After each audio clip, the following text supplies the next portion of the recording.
दुकानदार आणि फेरीवाल्यांना त्रास देत हप्ता वसुली करणं, फुकटचं खाणं असा दहशत माजवण्याचा प्रयत्न करणाऱ्या फाळकूट दादांची दहशत कोल्हापुरात मोठ्या प्रमाणात वाढली आहे।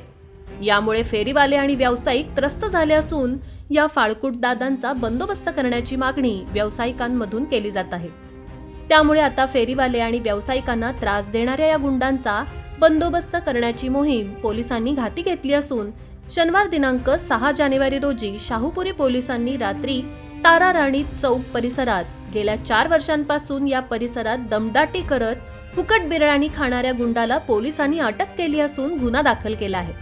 आकाश आनंद भोसले वय वर्ष 30 असं अटक केलेल्या गुंडाचं नाव असून या कारवाईनंतर व्यावसायिकांमधून समाधान व्यक्त करण्यात येत आहे।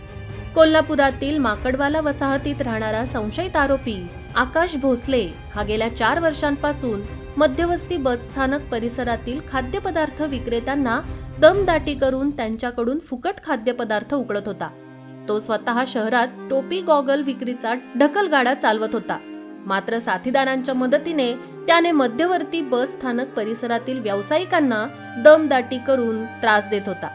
तसेच पोलिसात तक्रार दिल्यास येथे व्यवसाय करू देणार नाही अशा धमक्याही तो व्यावसायिकांना देत असल्याने या परिसरातील व्यावसायिक आणि फेरीवाले दहशतीखाली होते।